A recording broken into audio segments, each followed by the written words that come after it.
Hey everybody, Tim Norris here, aka GreyElephant, and welcome to a live play by GreyElephant Gaming. Now today we're going to be playing Dead Man's Draw. This is by Mayday Games, and of course I am joined here by Carnosaurus Rex, who's having a very bad hair day. Well, I want to touch your hair if I want to. She's rather grouchy today. I think woke up on the wrong side of the bed. I don't really know. Now if you're not familiar with Dead Man's Draw, this is a card game, a press your luck style card game where you're going to be drawing cards off the deck, and each card is going to force you to perform an action, sometimes good, sometimes bad. At the end of the game, you're going to tally up the most valuable card from each suit, and whoever has the most points, I guess, is the master pirate of like all the pirates, and you get to go yo ho ho, and everybody else says a bottle of rum. Alright, we got the game all set up here. I will be playing as Zahara, and this is my ability, which I'll explain how that works here in just a bit. Carnosaurus Rex, who's having a very bad hair day today, I just take a minute to groom, woman, is playing as Madame Margot. And once again, I'll explain the little ability down there at the bottom of the card here in just a bit. This is our draw deck. This is the discard pile. And basically, each suit is valued between 2 and 7, with the exception of the mermaids. They're valued between 4 and 9. I have taken the lowest value card out of each one of the 9 suits, including the mermaid, which would technically be the 10th suit. And I have shuffled them, and I've placed them face down here in the discard pile. So these are all the lowest value out of each suit. The rest of them are just shuffled up here in to create the draw deck. And like I said, there's 10 total suits. You don't always have to play with the mermaids. Now up here is kind of like a scenario deal. There's several scenarios you could use if you wanted to. I just shuffled this up, and let's flip over the top card and see what it says. All hands on deck! Subtract 5 points from your score for each empty suit stack in your bank. Oh, okay. Well, we'll have to keep that in mind for when we go to final game scoring. So we want to try to collect as many suits as possible, otherwise we're going to be losing points. So how do we play? Well, basically this is a press your luck style game. I'm going to be drawing cards off of this deck here and putting them in a row, and then each one of these cards has an ability each time you play them, with the exception of the mermaids. They don't have an ability. All they do is just basically give you points. And basically you're going to, activate the ability and then move on. Now, the trick is you can never have 2 cards, though, in your play area the same type. So there's 10 total different types of cards. If you ever draw 2 of the exact same, it's called a bust, and you lose all the cards in your play area. So you don't want to do that. So what you can do is you can decide to do a bank. And a bank means that you say, okay, well, as I'm drawing cards, I like what I have here. I don't want a chance that I'm going to draw a duplicate, so I'm just going to bank it, which means that I would take them from here and I'd put them in our bank area, which would be here to the left and the right of our player cards. So, all right, let's see. Let's say I go first. No, don't you complain. You just got a bad hair day. I'm going first, and that's just all there is to it.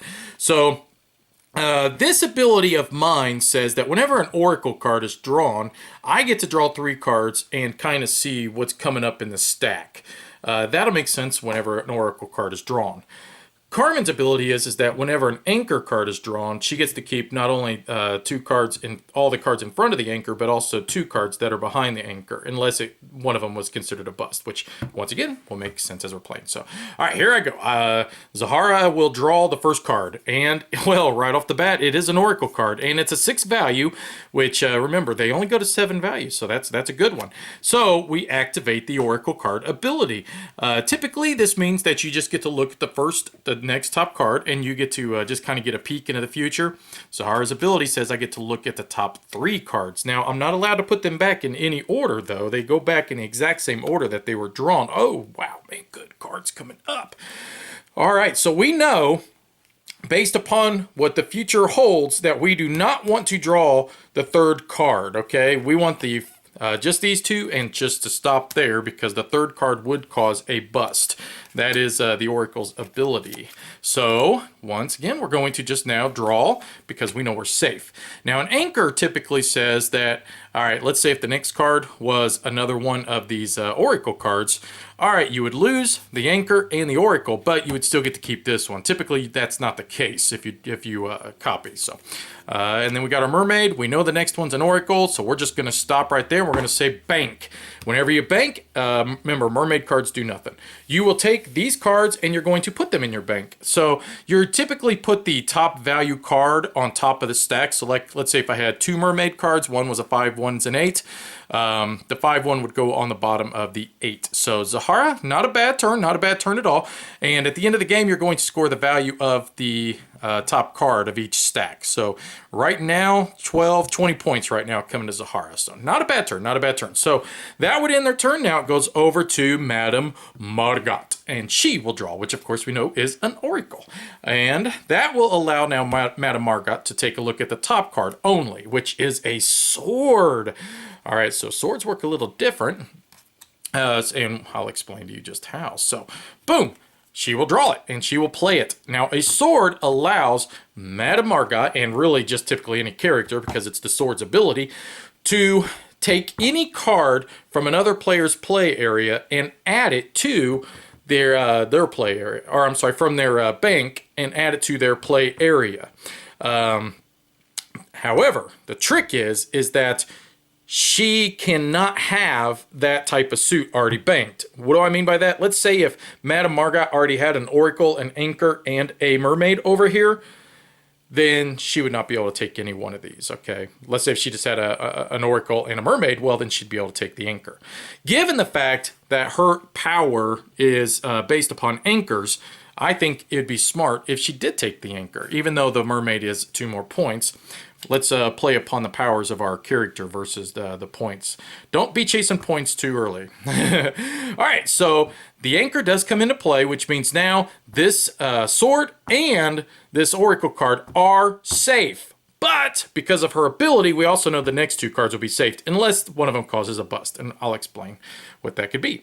Ooh, a hook. Okay, so a hook works a little bit differently in the fact that it's kind of like the sword, but it only works in your own play area. And what I mean by that is, what I mean by that is that she's not going to be able to attack Zahara. But she would be able to go to her own play area and take a card from her bank and play it in her play area. Well, she doesn't have any, so therefore this card doesn't do any good at the moment. Let's see, it's draw again. And another hook. Okay, so a bust has occurred. So here's what happens, all right? This card, now one thing I'm not 100% sure is if this card goes back here or if it goes to the discard. I think it goes to the discard. So I'm going to place it into the discard. But these 4 cards are going to go into Madame Margot's bank. The only reason is because these 2 definitely would be safe no matter what. And then remember, because of her power, the cards after the Anchor are safe as well. So these 4 cards are going to move over here. Now, one thing I'm not 100% sure is if the Anchor itself would be considered safe. I'm going to assume yes, given the fact that the next 2 are safe. All right. Now that would end Madame Margot's turn, and it would just go back over to Zahara, and lost a card there, which that kind of stinks, but you better get used to it, because that's kind of how this game goes. Ooh, a treasure chest. Okay, so the treasure chest needs a key in order for it to become effective. Basically what happens with this is if I get the treasure chest and the key, I'm going to be able to take cards from the discard pile and add them to my bank. So I will put the treasure chest right here, and go again. Another mermaid. Now this mermaid's not really going to help because the 8 value is the only one that's going to score, which means this one will just go onto the bottom. Might as well just keep pressing our luck, right? Oh, there we go. Another Oracle. Let's activate that power, which means we get to draw the next 3. That will be a Kraken. Ooh, a Kraken. Ooh, that's let's see if this would actually... Okay, so this won't be bad at all. So let's just put them back, and then I'll explain how they work in order, because we got 3 new cards that are going to pop up for you guys. So we are going to draw the Kraken. So the Kraken says, oh, okay, hey, you're feeling pretty good? Well, now you got a Kraken, and you must draw at least 2 more cards. Well, we know what the 2 cards are, so it doesn't matter.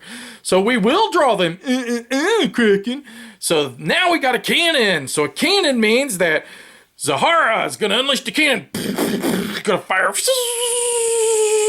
And can destroy a card over here in Madame Margot's bank. So basically you're going to look at the value, say, man, which one's probably the best one? We're going to say she just has to get rid of this one, and we're going to put that into the discard now. And we have to draw another one. Have to, because of the Kraken, which is now a treasure map. Okay, treasure map says that we're going to shuffle this discard pile, and then we are going to take 3 cards out of it. And we have to play one of the 3 cards. No ifs, ands, or buts. So shuffle, shuffle. We'll take 3 cards, and we're going to... Oh, we got a sword.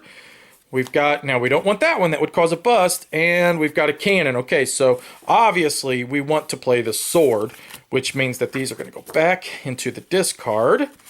It's not fun shuffling with one hand, people. It's really not. So we're going to put this down here. Man, so far, what is this? 1, 2, 3, 4, 5, 6, 7 suits. I mean, obviously, it's going to be a smart thing to stop. But you have to activate now the ability of this sword. So remember, the sword says that you cannot pull a card from your opponent's bank that you already have. Well, the good thing is, you know, Zahara does not have an anchor. Which means now we got 1, 2, 3, 4, 5, 6, 7, 8. There's only 2 other suits in this deck. Yeah, it's a good time to stop and bank. So bank, let's put all these cards over to here. And we did not get the key, unfortunately, which means we could have gotten a bunch more cards for that treasure chest, but that's okay. Still got 8 cards, well, 7 new ones. Well, 6 new ones. Okay. I'm going to keep going down here as the more I talk. So, but we've got almost all the suits, which is good because, you know, the in-game penalty will be kind of, ugh. All right. So, Madame Margot, it is your turn again. I know you want to draw. So, oh no, right off the bat, a cannon has been unleashed. So,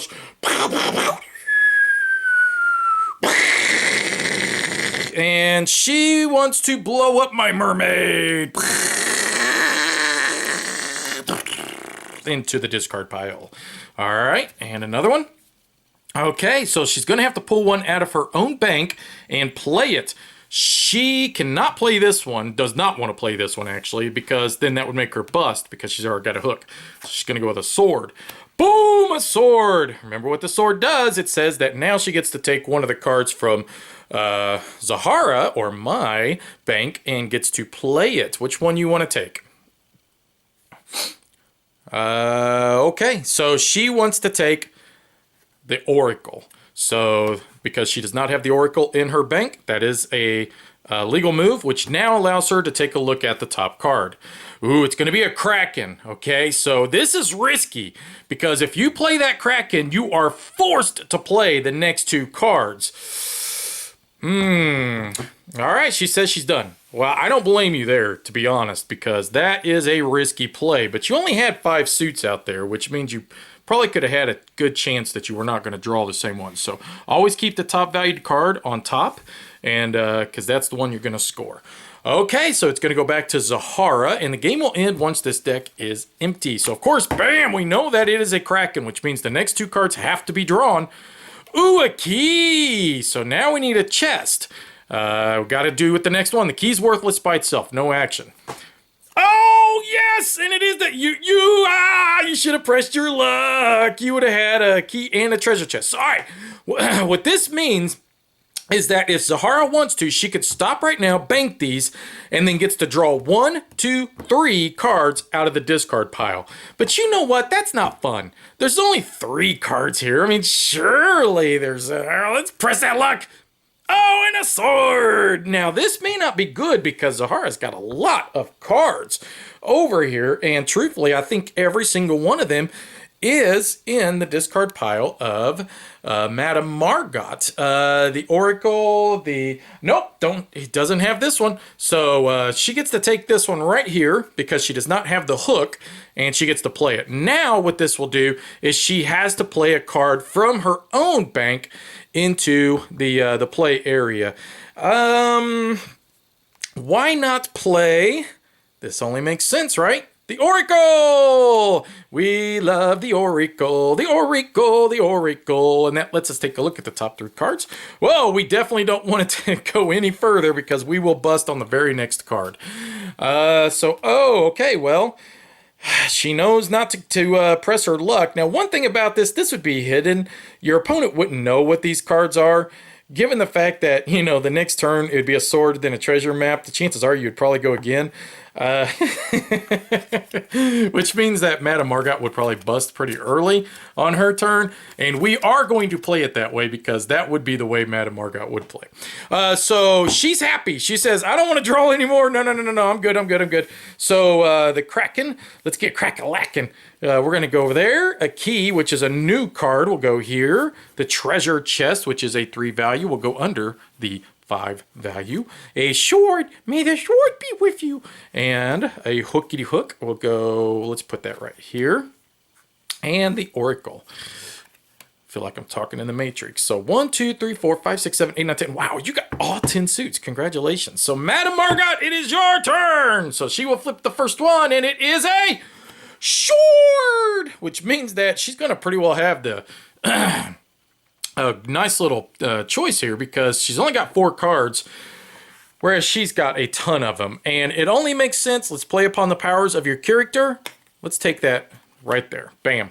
Okay, so that'll now save the sword. It'll save the anchor, I believe, which that I'm not 100% sure if the anchor should be saved. But we know the next 2 cards will be safe as well. So ready? And it is the treasure map, which means now we're going to take 3 cards here from the discard pile. And let's do a crappy shuffle. Every day I'm crappy shuffling. And we're going to just pull 1, 2, and then you got to play one of them, and 3. Okay, so one of these cards has to go into the play area. Let's put those up there haphazardly. There we go.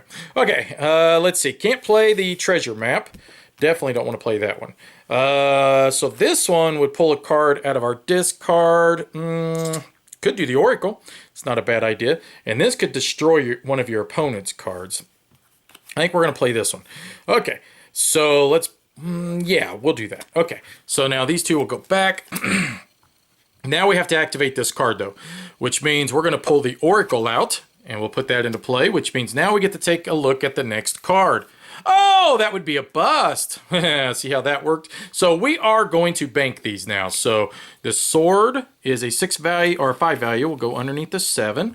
The anchor, the map is new. The hookity hook is a 2 value. Go underneath the 3. And the Oracle. All right. Maybe next we'll see the architect. So now it is Zahara's turn. So... treasure map, which means, once again, we're going to take 3 cards from here. We're going to shuffle this, and we're going to take 3 cards, take a look at them, and we're going to choose one of them to put into the play area. Well, obviously, we know which one it's going to be. It's going to be the Oracle, because that lets us use our power. And that power is like insanely good, to be honest with you. All right, so let's take a look, Mecca high, Mecca hiney ho with the next 3 cards to make sure that... All right, so she knows she's not going to bust. So she's going to push her luck on this one. And let's see what happens. So she will draw the next card, which happens to be a key. The key's no good unless you have a treasure chest. So there's no treasure chest in the play area. So draw the next card. It is a hook. Now she gets to pull a card from her bank and put it into the play area. Well, why not? Let's put a treasure chest. Because now... we have the key in the treasure chest, which means at this point, we're going to be able to draw 1, 2, 3, 4, 5 cards from the discard pile and put them in our bank. Whoop-oo! So let's draw another one. And it is a sword, which means now we have to pull one from our opponent's stack, but it has to be a card that we do not have. So let's see, which one are we missing? We're just missing this one here. Which one was that one? That was the... ooh, I don't even know. I think, let's see. All right, we've got the hook. Right? Yes. We've got the hook. They've got the hook. It's the anchor. Grab the anchor. There we go. And we'll just put that right down here. If I remember correctly, we could keep... oh, God, could we? I can't remember now. I think we could keep going. Let's do it, okay? Oh, God, that was stupid. Now we got to do the next 2. All right, well, the thing is, no matter what, the anchor is saving all of these, so it doesn't matter. So another key. So that is a bust. So these two and the anchor are all going to go into the discard, and then all of these now are going to be transferred over. Now, one thing I'm not sure is about the timing of this. Do those go into the discard and then we activate these? Not 100% sure. I couldn't figure that out in the rule book either. So let's put that there. And we will get 1, 2, 3, 4, 5, 6 cards from the discard. My key will go underneath there. The hook will go here. Treasure chest is a 5er. I had to go on top of that one. And then the sword. So how many was that again? Do you guys remember? I think it was 7, wasn't it? Something like that. All right, ready? So 1. It's pretty obvious who's going to win this game. Jeez. 2. It's a crack-a-lackin'. None of these are helping so far, to be honest. 3. Nope. Just put that underneath there. 4. 5. 6. And one more, I believe. I could be wrong on the count. I don't remember. 7. And I don't know if it matters because Madame Margot's getting her butt handed to her.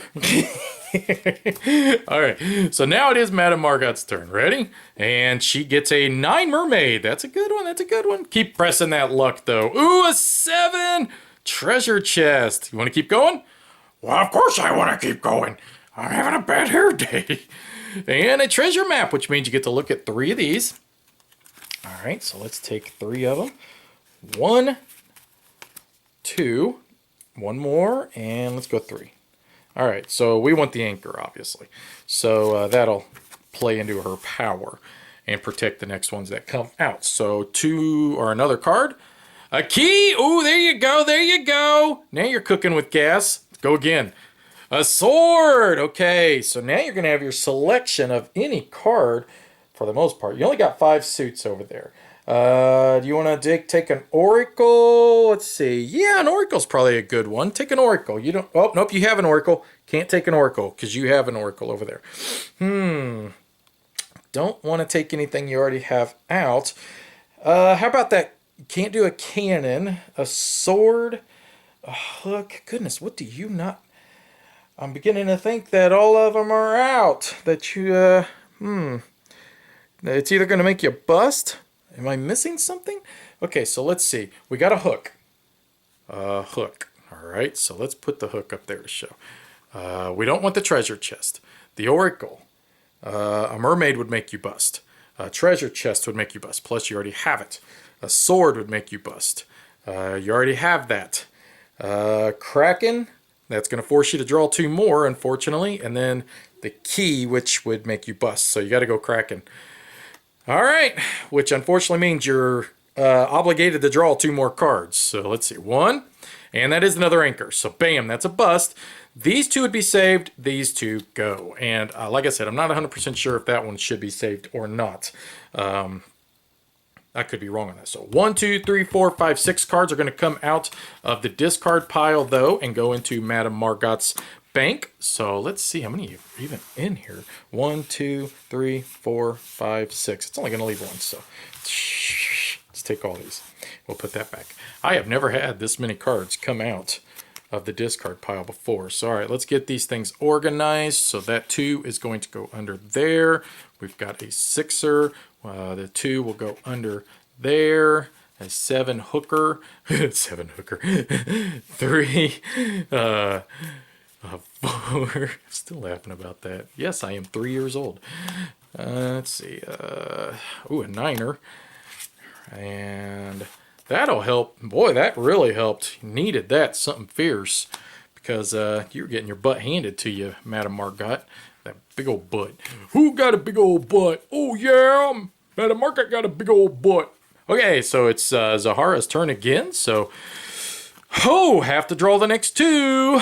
And boom. It is a busted bust. So it is back to Madame Margot. And All right, so we know the next two are protected. And, well, that's fine. These are, this one would go away, but these two should be saved. So a 7 anchor and a 7 mermaid. Wow, you got like all the high cost mermaids. All the high cost mermaids. All right, back to Zahara. And an anchor, which is going to do no good. A cannon, which means now...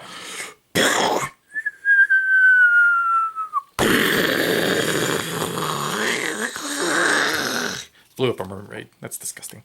All right, and keep going.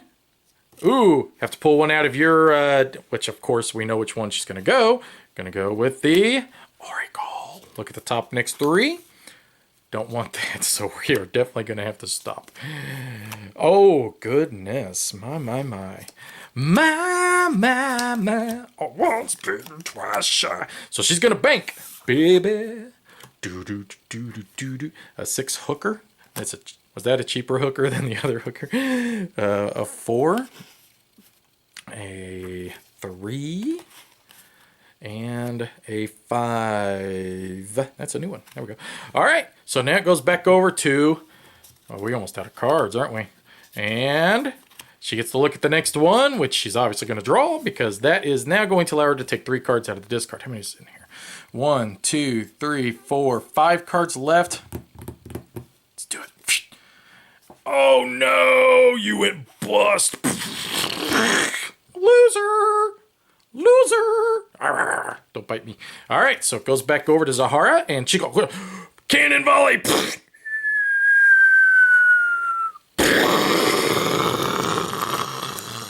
Blew up a mermaid. Mermaid, oh no! And then a bust! Back over to Madame Margot, and she gets to take a look at 3 of these. And she gets to choose one to play. Let's see, let's take this one. That's the 9er. This one. And this one. She wants the 9 mermaid, and I don't blame her, because that's a lot of points. So let's take these, put them back up there. 1 card left, and she banks. So not bad, not bad. Okay, so let's see. We'll put that there. Now, final scoring. We got 1, 2, 3, 4, 5, 6, 7, 8, 9, 10. She has all 10. Do you? 1, 2, 3, 4, 5, 6. Oh, I'm sorry. 1, 2, 3, 4, 5, 6, 7, 8, 9, 10. Yes. So this little scenario card is not going to come in effect. So nobody's going to lose points for that. So now what we do is you just take basically the top card from each one of these, and you're going to add them up, and whoever has the most points wins the game. So this is going to be like some mad math skills that you're going to see me perform here. Not. So let's see. All right. So that will be the score for Zahara, and let's take the ones for Madame Margot, and let's put them in a stack over here, and we're going to go through them. So the good part is at least you get to score your most expensive card. And this is probably going to be a lot closer than it looked there for a while. I mean, there for a while, I thought Madame Margot was going to get her butt handed to her. All right, are we ready? So we're going to go 9, 16, 23, 27, 33, 37, 44, 50, 54, 61. 61 points! That ain't too bad!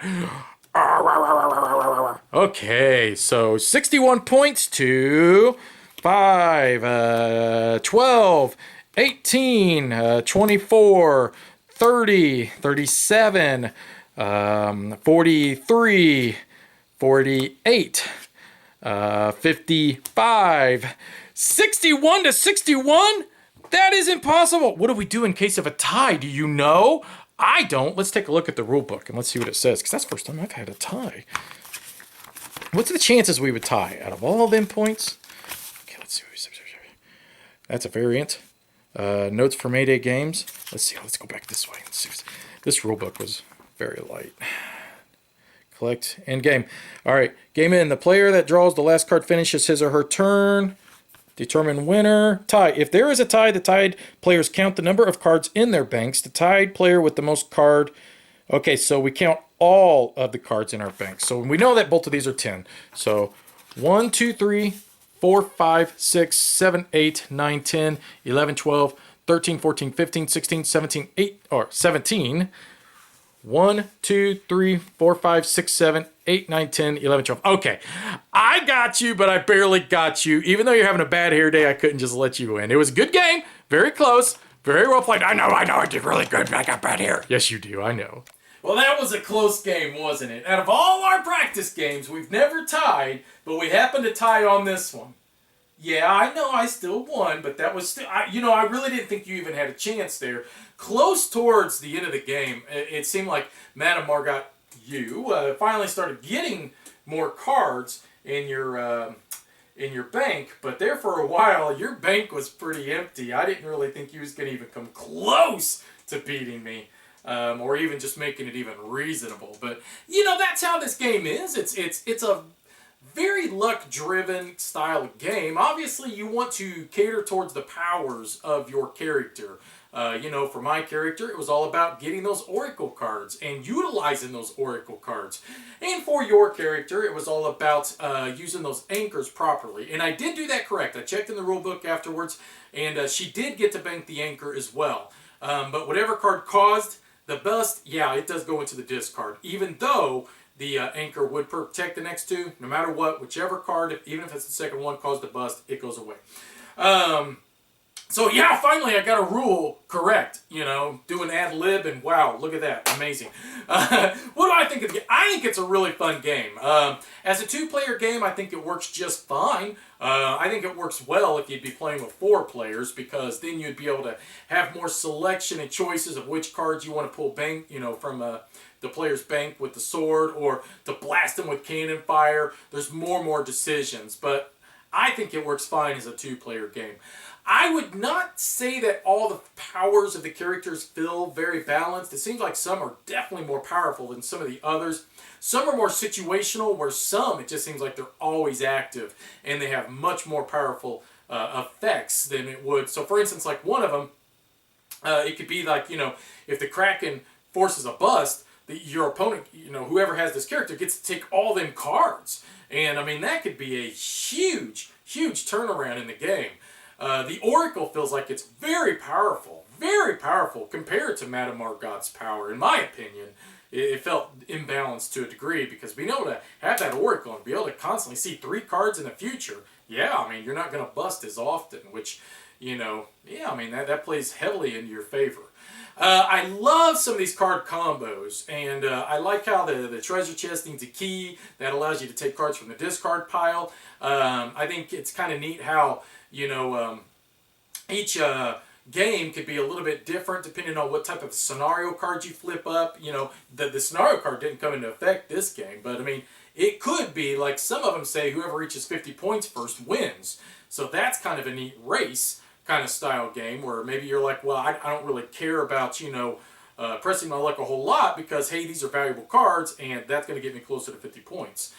So each game could be a tad bit different, but not very different from the next, because ultimately it is the same game.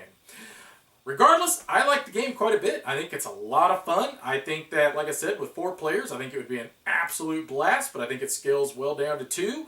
Yeah, I like it. It's a keeper. So anyways, hope you guys enjoyed the video. I hope that this gave you a great understanding on how the Dead Man's Draw works. I appreciate Mayday Games for sending it to us. And check out our other videos. Thank you very much. Bye-bye.